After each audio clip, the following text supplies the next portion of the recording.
오늘 제목은 예루살렘을 향한 마지막 여정이라는 제목으로 말씀을 좀 같이 생각해 보려고 합니다. 예루살렘을 향한 마지막 여정. 예수님께서 마지막으로 예루살렘에 가시기 전에 여리고라는 도시에서 예수님은 눈먼 사람을 고치고 세리장이었던 삭개오에게 구원을 선언하는 일을 하셨습니다. 그리고 나서 지난주에 우리가 살펴본 열 문화 비유를 사람들에게 말씀하셨습니다.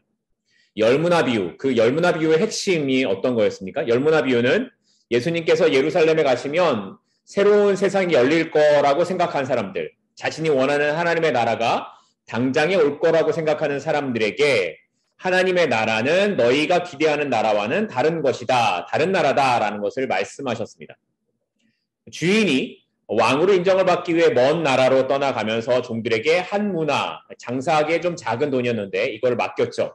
그런데 어떤 종들은 최선을 다해 그것으로 장사를 하고 어떤 종은 그걸 쌓아두었다가 주인에게 가지고 왔습니다. 예수님의 비유는 종들의 이런 다른 태도가 결국 주인을 어떻게 믿고 있는가에 따른 이런 달라지는 결과다라는 것을 말씀하셨습니다. 주인이 돌아올 것을 믿고 있는가, 주인과 나와의 관계에 대한 것을 신뢰하고 있는가에 대한 문제라는 것을 이야기하신 겁니다. 하나님의 나라란 먼 나라로 떠난 주인의 모습처럼 그렇게 오랜 시간 뒤에 임하게 될 것이지만 결국에 그 나라는 오게 될 것이고 그날에 우리가 어떤 모습으로 살았는가에 따라서 주님 앞에 서게 될 것을 이야기하셨던 겁니다. 예수님께서는 이 비유 이후에 드디어 마지막 예루살렘을 향해 가시기 시작하셨습니다.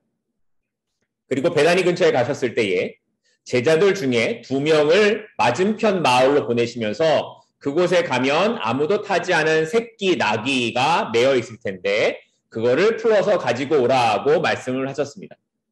그리고 만약에 누가 왜 이렇게 나귀를 가지고 가냐 물으면 그냥 주가 쓰시겠다 하라라는 말씀만 하시는 거였습니다. 만약에 여러분이 이 보냄을 받은 이 제자라면 어떻게 반응을 하실 것 같으십니까? 예수님이 가서 나귀 좀 갖고 와 그러면 네, 예수님의 말씀이니까 그렇게 하고 바로 일어나 가겠습니까? 아니면 이게 무슨 말인가 그런 생각을 하지 않겠습니까? 돈도 주지 않고 그냥 나귀를 데려오라고? 가서 주가 쓰시겠다라고 하면 될까? 뭐 이런 생각이 혹시 들지 않으실까요? 그래서 어떤 학자들은 아마도 예수님과 이 나귀 주인 사이에 이미 어떤 관계가 있었을 것이다 라고 추측을 하기도 합니다. 근데 그런 이야기는 성경에 없고 그냥 추측일 뿐입니다. 당시의 나귀는 아주 보편적인 가축이었습니다. 사람들이 나귀의 짐을 싣고 나르기도 하고 또 길을 갈 때 나귀를 타고 길을 가기도 하죠. 그러니까 어떤 한 마을에 나귀 한 마리가 있는 게 아니라 굉장히 많이 있었을 겁니다. 보통 당시에 한 마을에는 한 100여 가구에서 150여 가구가 살고 있었으니까 집마다 나귀가 한 마리씩만 있다고 하더라도 100마리에서 150마리가 그 동네에 있는 거죠. 그런데 도대체 어떤 나귀를 갖고 오라는 건지, 도대체 그 마을에 들어가서 이 매여있는 새끼 나귀를 어떻게 찾을까, 또 주인의 허락도 없이 그 나귀의 줄을 어떻게 풀어와야 될까, 제자들에게 고민이 있었을 것 같습니다. 예수님의 말씀이기는 하니까 하기는 해야 될 것 같은데 마음이 불편합니다.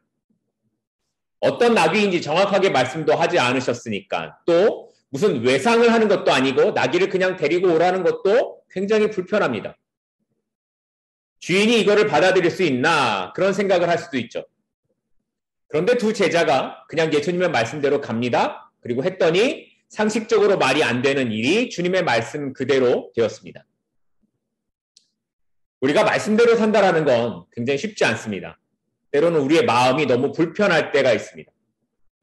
그런데 말씀대로 살면 말씀이 삶에서 나타나는 것을 보게 될 때가 있습니다. 이게 된다고? 그런 일들을 경험할 수 있습니다.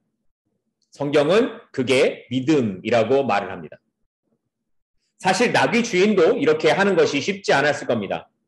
나귀 한 마리가 당시 서민들에게는 가장 큰 재산이었을 것이고 오늘 본문을 보면 33절에 그 임자라고 단수로 쓰지 않고 그 임자들이라고 복수로 쓰여 있는 것으로 볼 때에 낙이 한 마리의 주인이 한 사람 주인이 아니라 여러 사람이었다라는 것을 알 수 있습니다. 낙이 한 마리도 자신의 온전한 것이 될 수 없는 여러 사람, 최소 두 사람이 함께 써야 하는 형편에 있는 사람이라는 겁니다.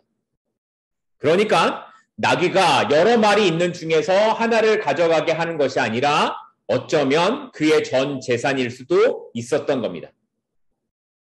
그런데 주가 쓰시겠다라는 말에 주인은 어떤 말도 하지 않습니다. 그냥 쓰시도록 내어드리는 겁니다. 그리고 그의 내어드림은 주님의 마지막 시간, 그리고 구약의 예언, 구원의 과정을 이뤄가는 것에 쓰여지는 일에 사용되고 있었던 겁니다. 이렇게 말도 안 되는 것 같았는데 주님은 정확하게 매어있는 이 새끼 나귀, 심지어는 그 나귀는 한 번도 타보지 않은 것까지 주님은 아셨고 주인이 어떻게 반응할지도 알고 계셨습니다. 그런데 그것을 이제 제자들의 눈으로 확인하게 하시는 겁니다. 어쩌면 제자들을 보내지 않고 주님이 가셨더라면 훨씬 더 일이 빨리 될 수 있었을지 모릅니다. 설명하고 보내고 이럴 필요가 없겠죠. 그런데 마지막 예루살렘을 향해 가시는 주님께서는 제자들에게 뭔가를 보여주고 싶으셨던 겁니다. 믿음으로 산다라는 건 말이 안 되는 것 같은데 그래도 말씀대로 가보는 것이고 그렇게 말씀대로 가면 주의 뜻을 이루는 일들이 보여지게 된다라는 것을 마지막까지 알려주고 싶으셨던 겁니다. 마치 지난 열무나 비유에서 종이 주인을 향한 믿음이 있을 때 주인이 늦게 오더라도 자신의 삶에 최선을 다했던 것처럼 그렇게 제자들이 끝까지 주님을 향한 믿음으로 삶에 최선을 다하기를 주께서 맡기신 그 일을 끝까지 다할 수 있기를 바라는 마음에서 이것을 말씀하셨던 겁니다. 주님께서는 오늘 우리에게도 동일하게 말씀하십니다. 믿음으로 산다는 것이 때로는 불편할 수도 있고요. 때로는 말이 안 되는 것 같아 보여도 그래도 말씀대로 살아가면 주의 뜻을 알게 되고 이루어지게 되는 것을 보게 될 것이라고 말씀하십니다. 바라기는 우리 모두가 이 믿음의 길을 함께 살아갈 수 있기를 소망합니다. 이렇게 제자들이 나귀를 끌고 예수님께로 왔을 때에 그들이 가장 먼저 한 일은 이것이었습니다. 오늘 본문 35절인데요. 본문 35절입니다. 그것을 예수께로 끌고 와서 자기들의 겉옷을 나귀 새끼 위에 걸쳐놓고 예수를 태우니 예수님께서 나귀를 끌어오라고 하셨을 때에 제자들은 나귀를 왜 끌고 와야 하는지 예수님의 의도를 알았던 것 같습니다. 그래서 제자들은 나귀를 끌고 오자마자 자신의 옷을 벗어서 나귀 위에 올려놓고 길에다가 깔았습니다. 왜냐하면 예수님께서 드디어 예루살렘의 왕으로 가신다라고 생각했기 때문이었습니다. 물론 제자들이 생각하는 왕은 이스라엘을 다스리고 로마에서 이스라엘을 구원하는 그 구원의 왕, 그런 왕이었지만 예수님의 생각과는 다른 왕이었지만 어쨌든 제자들은 흥분해 있었습니다. 그런데 이상합니다. 예수님이 마치 진짜 왕으로 오시는 거라면 나귀를 타는 게 말이 되지 않는 것 같아 보입니다. 여러분들 혹시 배너라는 영화 보셨는지 모르겠는데 배너라는 영화를 보면 로마 시대의 장군들이 전쟁에서 돌아올 때에 여러 마리 마차를 끌고 마차는 뭐 금빛을 장식을 하고 그 뒤에는 군인들이 따라오는 그런 모습이죠. 그런데 예수님께서는 지금 말도 타는 것이 아니고 나귀, 그것도 새끼 나귀를 타고 예루살렘에 들어가시는 겁니다. 이걸 왕이 들어가시는 거라고 생각하기엔 너무 초라한 모습입니다. 그런데 사실 하나님께서 말씀하신 그대로 가고자 하는 사람들에게는 다른 사람들이 어떻게 보고 생각하는지가 중요하지 않습니다. 하나님께서 말씀하신 그대로 살고자 하는 사람들은 사람들에게 내가 어떻게 비춰지고 사람들이 나를 어떻게 생각하는지가 점점점 의미가 없어지는 삶을 살아갑니다. 그리고 정반대의 경우에도 이것은 동일하게 나타납니다.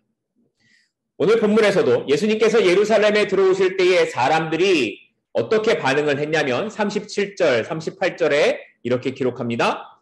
이미 감람산 내리막길에 가까이 오매 제자의 온 무리가 자기들이 본 바 모든 능한 일로 인하여 기뻐하며 큰 소리로 하나님을 찬양하여 이르되 찬송하리로다. 주의 이름으로 오시는 왕이여 하늘에는 평화요 가장 높은 곳에는 영광이로다 하니.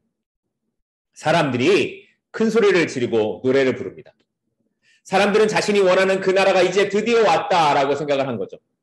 그런데 그때 바리새인들이 와서 하는 말이 당신의 제자들을 좀 멈추라라는 겁니다. 사람들이 이렇게 노래를 부르면 이게 정치적으로 또 종교적으로 어떤 위험한 일을 하는 건지 예수 당신이 정말 모르겠냐고 그렇게 말을 하는 겁니다. 그러자 예수님께서 하신 말씀이 그들을 막지 말라라는 거였습니다. 만약에 그들을 막는다면 돌들이 찬양을 할 것이라 라고 말씀을 하십니다. 예수님이 왜 이런 말씀을 하셨을까요? 예수님이 사람들이 찬양하는 것을 듣기를 좋아하셔서 아, 사람들이 나를 찬양하는구나 이걸 즐기기 위해서 그러셨던 것일까요? 아닙니다. 사람들이 이렇게 반응하는 것, 그 이유는 이 모든 것이 하나님은 말씀하셨던 그대로 하나님의 계획과 일치하는 것이었기 때문이었습니다. 예수님께서 어린 나귀를 타시는 것도 500년 전에 스가랴서에서 기록된 그 예언의 말씀이 이루어지는 것이기 때문에 사람들의 눈에 비록 초라하게 보이는 것도 상관이 없는 겁니다. 사람들이 예수님을 부르는 노래를 금해야 하지 않겠냐라고 할 때에 그냥 두라고 하시는 그 이유도 예수님이 즐기기 위한 것이 아니라 하나님의 말씀하신 그 계획이 이루어지는 것이기 때문에 거기에 초점이 있기 때문에 사람들이 뭐라고 하든지 사람들의 시선이 어떤지가 문제가 되지 않는 것이었습니다. 우리 신자들이 붙들어야 하는 것이 예수님의 이런 모습입니다. 예수님은 십자가 위에서조차 마지막 피 한 방울을 다 쏟을 때까지 이 말씀을 이루어 가셨습니다. 십자가 위에서도 주님은 끝까지 그 일을 하셨습니다.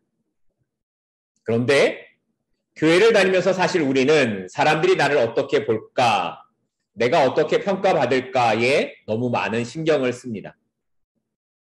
예수님께서 보여주시는 것은 말씀대로 이루어지는 삶을 살라는 것인데 오늘 기독교는 사람들의 시선에 너무 많은 신경을 씁니다.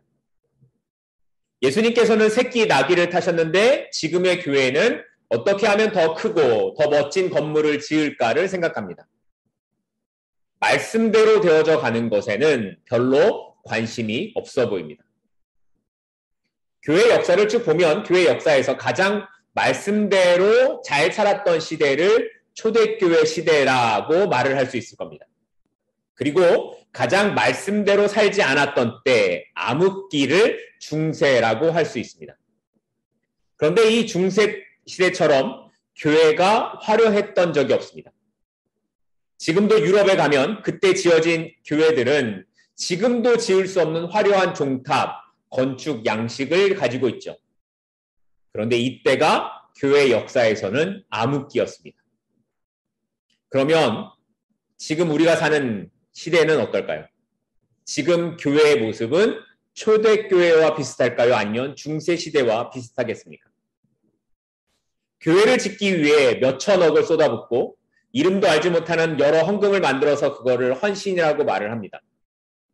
장로 선거에서 떨어지면 시험 들어서 교회를 떠나가고 어떤 목사님은 은퇴하면서 퇴직금 더 받겠다고 싸우기도 합니다.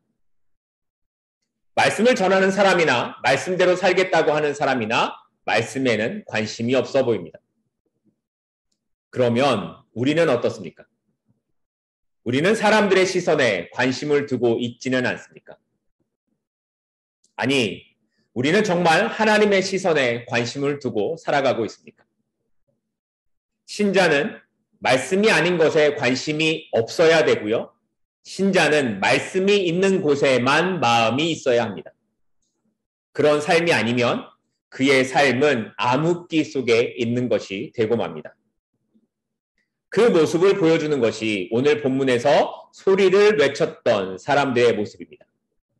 오늘 말씀이 굉장히 중요해서 마태복음, 마가복음, 누가복음, 요한복음에 다 기록되어 있는데 그 중에 마태복음을 보면 사람들이 외쳤던 모습을 이렇게 기록을 합니다. 마태복음 21장 10절과 11절 말씀인데요.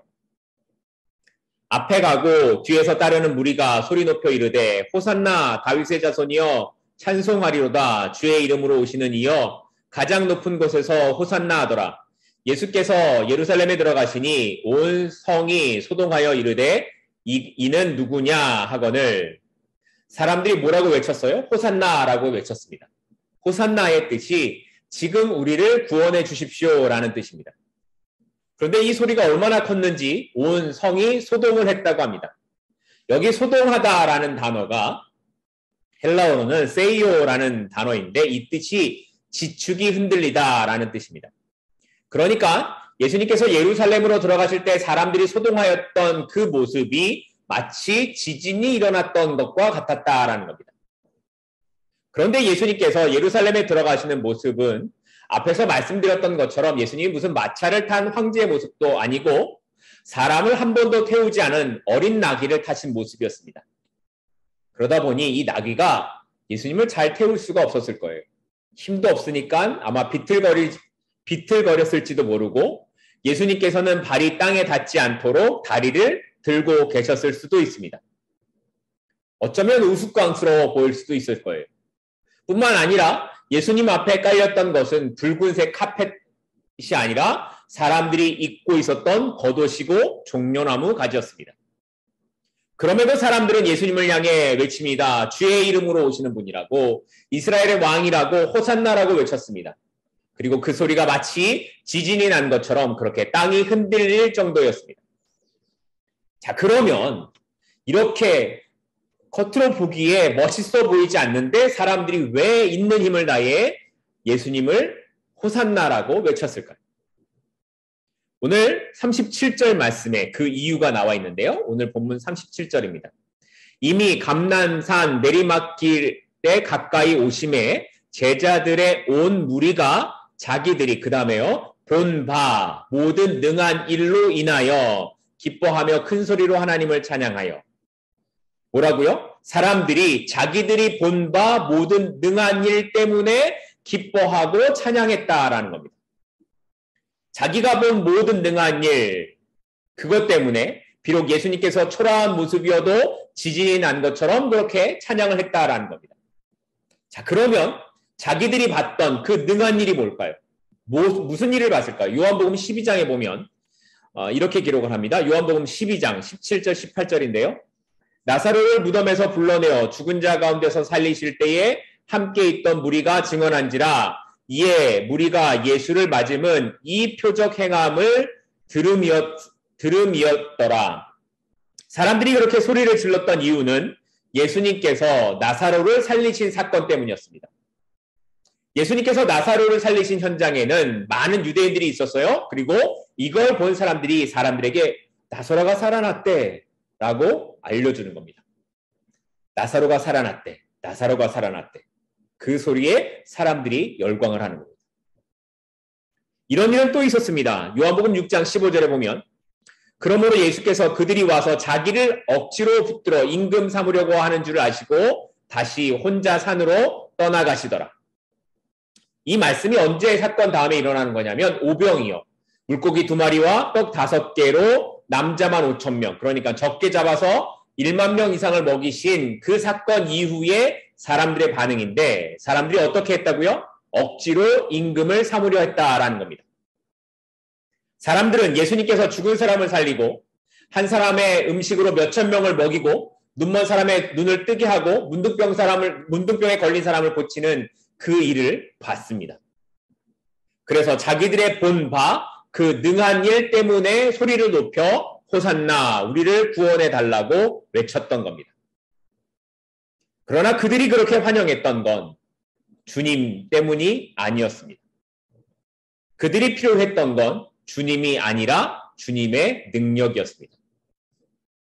사람들이 예수님을 왕으로 세우려고 했던 것은 예수님의 능력을 보니까 하나님의 아들이신 것 같고 구약에 예언된 메시아로 여겼기 때문이 아니었던 겁니다. 구원자 예수가 아니라 자신의 경제적인 문제, 삶의 문제를 해결할 수 있는 분이 예수님이라고 생각했던 겁니다. 그 예수님의 능력만 본 겁니다.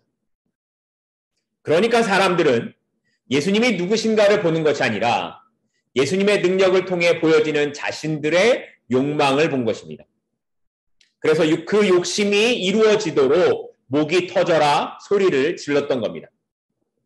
그러나 예수님께서는 사람들이 원하는 이스라엘의 왕이 아니라 십자가에서 죽으시는 구원의 왕이 되기 위해 오셨고 그 죽으심으로 부활의 주님이 되셔야만 하셨습니다.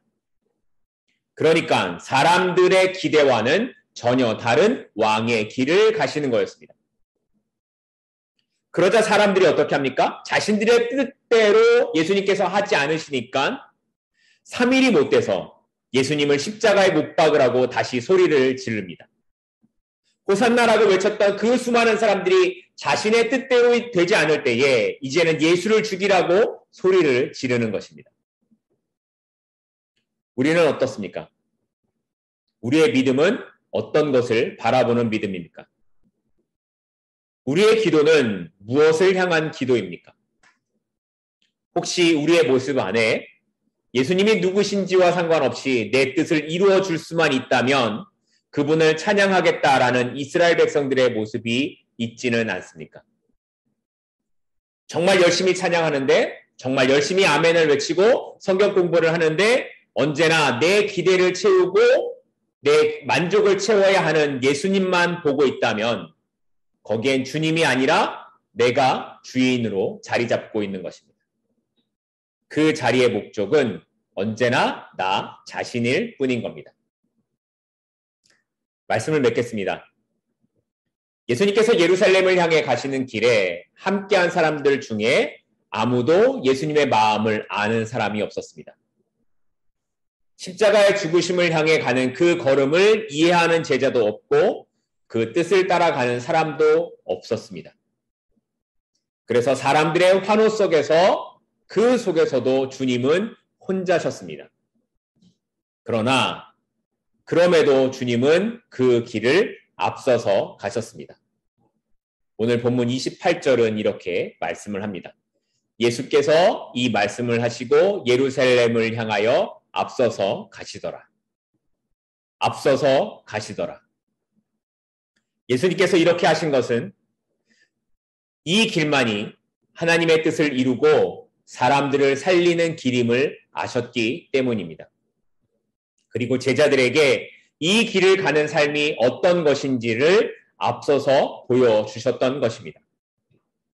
비록 지금은 이해할 수 없어서 불편한 마음으로 그 말씀을 따르기도 하고 예수님을 오해해서 나의 욕심으로 바라보고 찬양을 하기도 하지만 그럼에도 앞서서 가시는 주님을 따라가기만 하면 언젠가 그 나라에 주님과 함께하는 자리에 있게 될 것을 앞서서 가시는 주님의 모습으로 보여주고 계셨던 것입니다.